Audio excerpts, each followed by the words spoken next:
Well, hello once again. This is Gareth here. Welcome back to the channel. And today, I've got another device for you, something a bit more modern but still quite 1980-ish looking. It is a music system, and it is made by Steepletone. I've had this a couple of years now. Steepletone Chicago is the model of this, and as you can see, it's an all-in-one music system.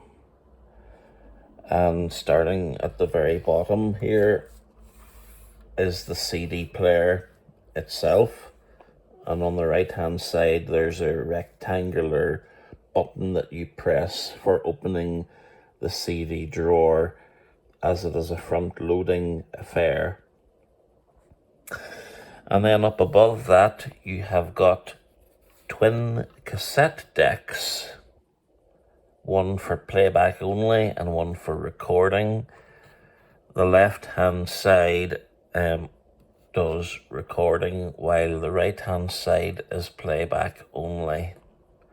And you've got your piano key, old-fashioned type controls at the bottom there from left to right. We've got record, which is one touch record, play, rewind, fast forward, stop, eject, and pause. And then moving on to the right hand deck, play, rewind, fast forward, stop, eject, and pause.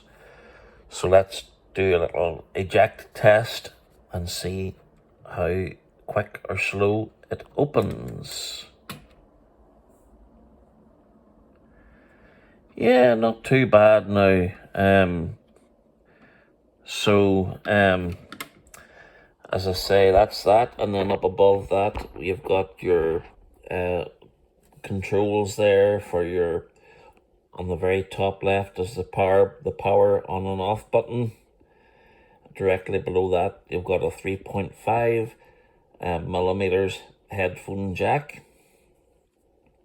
Then to the right of that, there is another button, which is your mode or function button, that can change the various functions. This is a 6-in-1 music system, so you can change that between cassette, radio, CD, record player, Bluetooth, and USB, and so on. And then beside that, there are a couple of other buttons there. The top one is for record. These are small rectangular buttons, and the other one is for stop. And then I think the other ones, I'm not sure, I can't remember. It's been a while since I've played with this, so I think one of them is for forward, fast forward or something. Then you've got digital display there, which displays everything on the machine. And then there's a button there which is for play on the right hand side, and then I think that's fast forward, I think, or rewind. And then we've got two other buttons. One is for EQ, and I'm not sure what the other one is for. And then finally there's two rotary knobs on the right hand side of the device. One is for a volume control. No, that's not right. That's for tone control, or bass, tone control, I think that is, yes. And then the far right, the slightly bigger knob, is for tuning your stations. So this has got DAB as well on it. On the top here we have a perspex lid, which covers the record player. And this is a 3-speed turntable.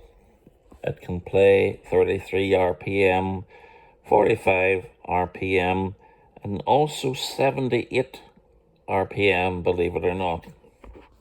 Although I don't have any 78 records, or I don't really have many singles. Most of the stuff I have are LPs, but anyway, that's your tone arm there, and that is held on by a clip which moves. You can move the tone arm, and then up above where the clip is, there's a couple of switches there for slider switches for your 45 RPM and 78s. And also there is another, if I can find where it is, there's also a pitch control wheel as well. There it is. I don't know if you'll be able to make it out there on the camera, but it's right below where the wee clip is to clip the tone arm into. A little round knob that controls the pitch of your record, so you can slow it down or speed it up a bit as well, which is quite handy, you know, if you think that your record is not in tune. And whenever the tone arm reaches the end of the record, unfortunately, it doesn't actually move back. You have to automatically or manually lift it back into position. But there's also a flip stylus as well on this, which means that you can flip it over to play 78 records as well. And there's no cue lever either on this either, but there's also like strobe lights, I think, as well on it. But it's not a bad little set as they go. And if we'll turn it round to the back, let you see around the back here of the unit. You have got on the bottom left two little, there's actually four of them. They're like little things to put the speakers onto. They're like little, you push the thing up and then slide the wires in. I find that very difficult to do because of my eyesight problems, so I may need some assistance with that sometime. But I have been using it with headphones in the meantime, whenever I need to use it. And you've also got, as well as that, a couple of sockets. One for, there are two tiny holes. One is for subwoofer speaker, and the other one is for auxiliary in, so you can plug something so that you can record from another source into this thing as well, like an old-fashioned 8-track player, for example. And then, as well as that, up above the speaker connections that I showed you there, you've got your RCA outputs, which means that this can be used to connect to another amplifier or stereo system, which is very handy because I think this is DC bias recording, so you're not going to get a good quality recording out of the cassette deck, but we'll try that later on. But you can also connect an external one to it as well, so it's very flexible that way. As set this camera down. And we also have another thing which I don't really use much, is the remote control, which came with it.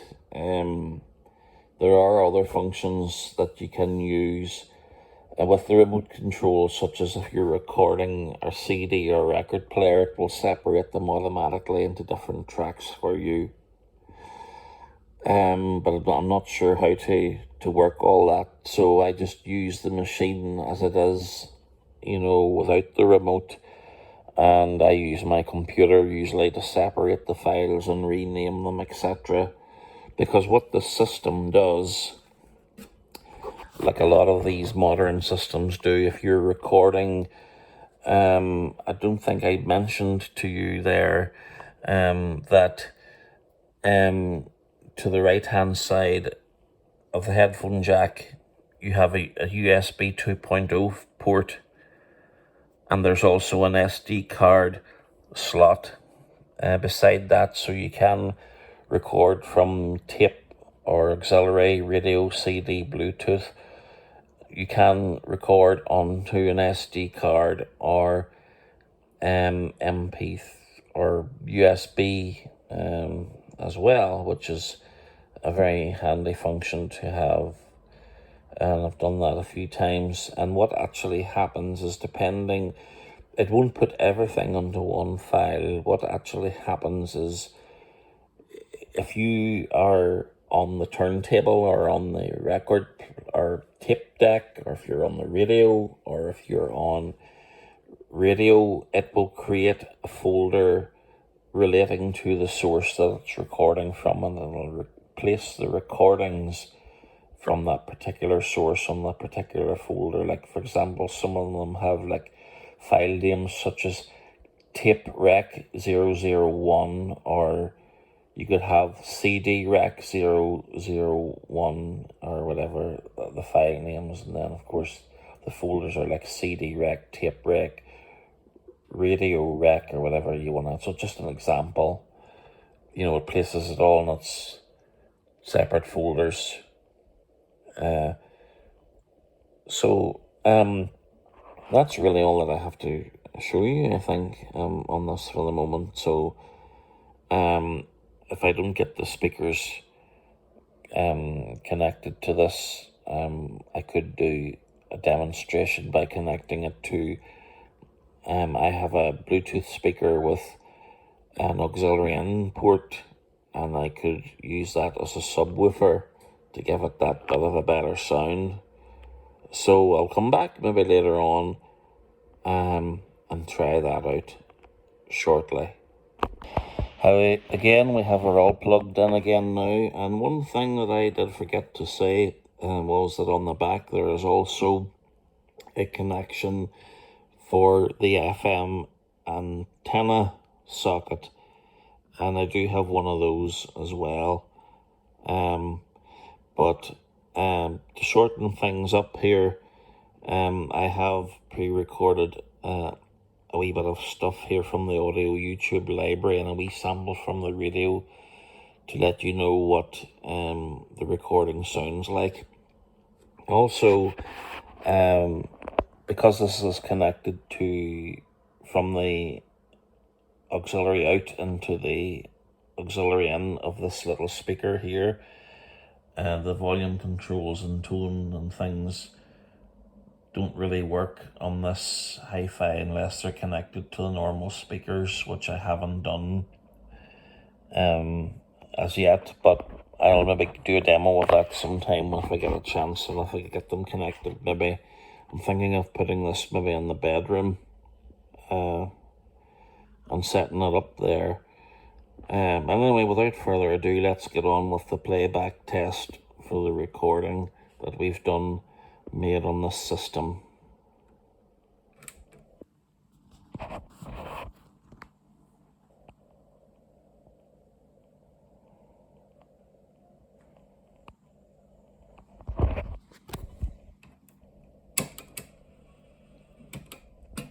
Perhaps if I put a cassette on it, that would make it work okay.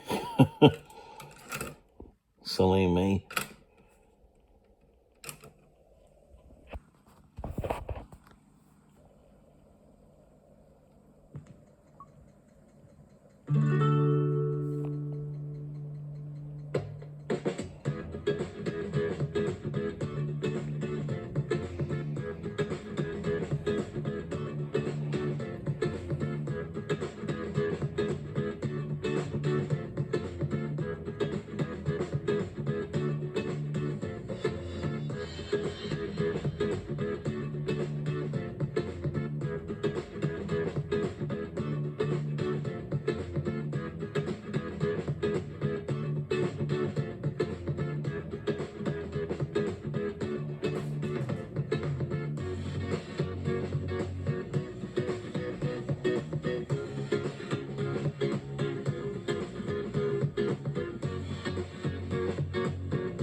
Because they won't sell. Girls only want to buy records by boys. And so, you know, they didn't really set out to sell this message of kind of soft feminism to preteen girls, but it kind of lit a fire under them when they realised how much misogyny there was in the industry, and it really became their manifesto. I was thinking back to my tapes and my CD rack this morning, and apart from Lauryn Hill and Janet Jackson, everything else was boy bands, you know, and I'm a similar age to what you're describing there. Yinka, for you, when the Spice Girls hit for me, certainly, it was different. It was an explosion, even if you didn't know it to be. And I believe you... Okay, now, so I have prepared a USB stick here, and I've put some stuff on it from the audio YouTube library, and a little bit as well from the radio. This is a 16 gig USB stick, and it's very handy because you press a wee thing on the top there, and that slides down and closes up the USB itself from preventing it getting damaged. So that's a handy feature. It was one that so that's it opened up again now. So when I slot that in to the USB, I took it out there so that I would show you. That's me now slotting it in to that's the USB stick there now in the machine.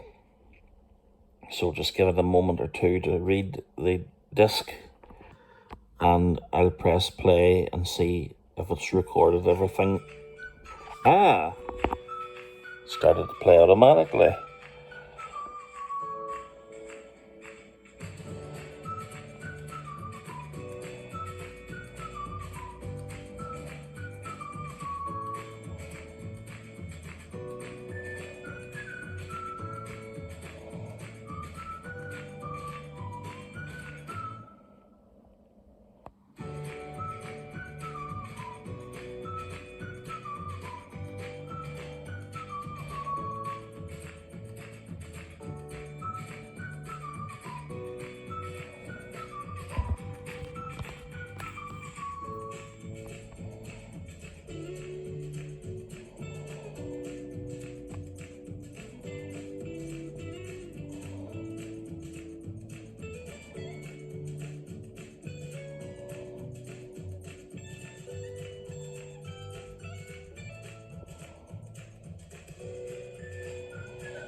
You can see the display is lit up blue there. I can't read it because of my limited eyesight. Hitting a radar site when it launched another strike this afternoon on a port. The move came after British and American strikes from Thursday into Friday, which targeted nearly 30 locations in Yemen. The Houthi, who control a large part of the country, claim that their strikes on ships in the Red Sea are in support of Gaza and the Palestinians, and they've vowed to continue the attacks. This was the view in Yemen's capital, Sanaa. This is a new stage of the conflict. What use are international laws if they don't support the oppressed or the rights of the people? This brutal British aggression on Yemen.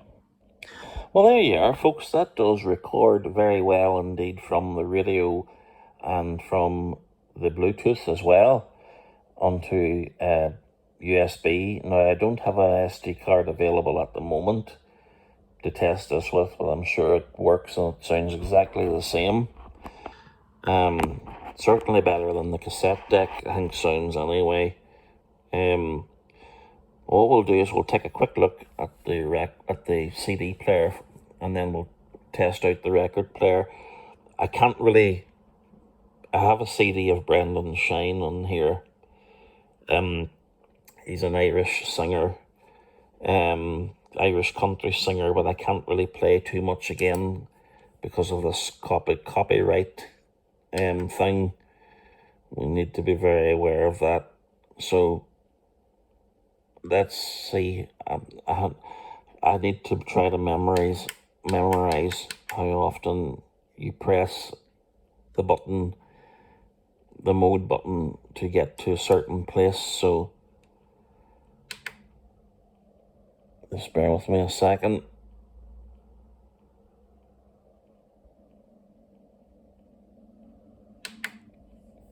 It can be a bit slow sometimes. There's the CD whirring now.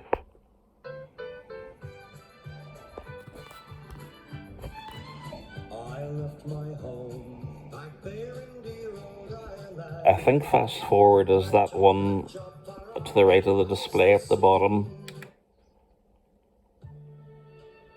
Yes.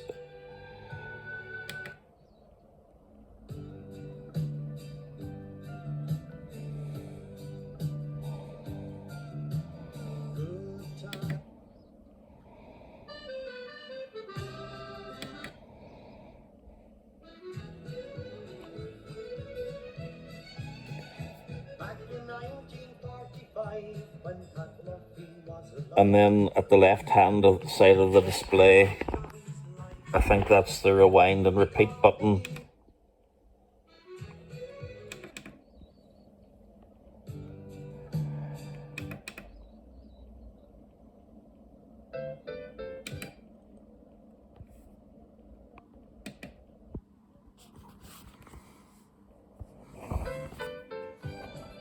Let's try that again because it's sort of skipped there too many, I think.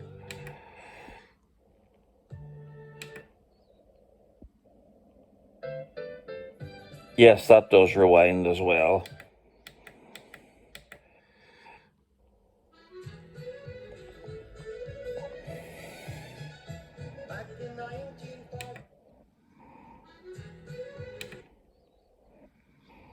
I think the way it works is it repeats itself if you sort of play it at a certain length into the track, but if you press it at the beginning, it'll rewind it properly to the track before, etc.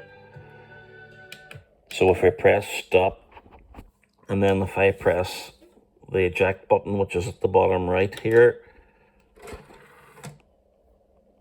and that's your CD drawer popping in and out there. So last but not least, we'll have a wee try. Thank you, Brendan. We'll try the record player maybe now, if we can get her queued up for that.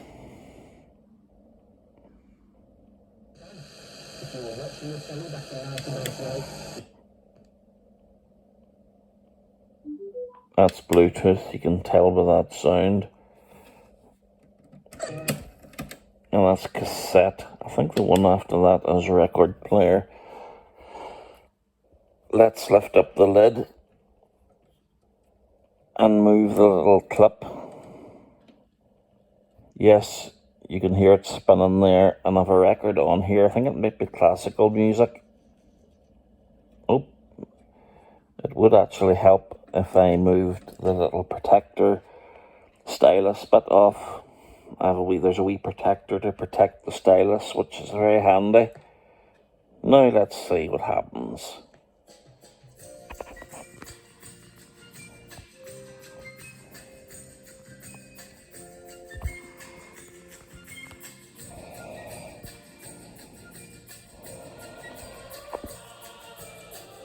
I think that's James Last, actually.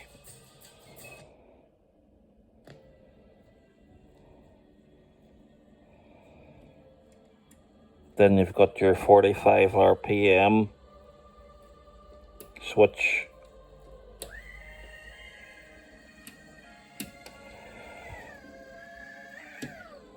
Oh, that sounds faster than it should be.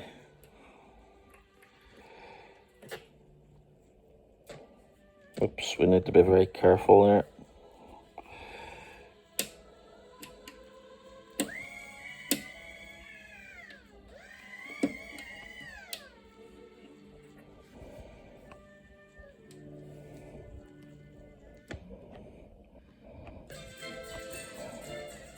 Let me sort of show you the pitch knob, how it works. If I turn it left, that changes the speed.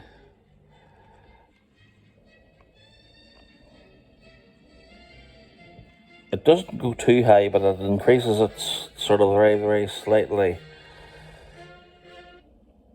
So we're going to lift that now and put it back into its position again, and I will put the record away.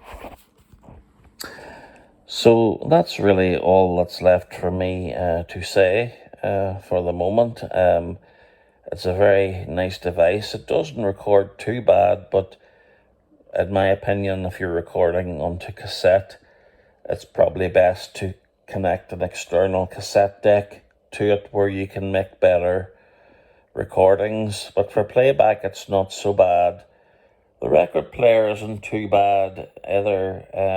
Sometimes it can be a bit low on bass when recording and on volume. I mean, it's listenable, but if you're someone who wants really high bass and different effects, you know, then you need to use something like Audacity or some of those other programs like Goldwave or Logic Pro to maybe boost the sound and do various things. But for a typical household record player, if you just want something to be put on MP3 to be kept for good use, then that's a handy wee device, you know. I must say that I like it very much, and I hope that you have enjoyed this brief demonstration, and I look forward hopefully to seeing you sometime soon in another video. I can't promise that I will be doing something every week, you know, but certainly do subscribe or pop in from time to time, and sure, we'll see what we can come up with. I'm sure there'll be other gadgets that I'll be able to show you again. So from myself, I hope that you all have a great day watching wherever you are. Take care of yourselves, and may God richly bless you. Bye-bye.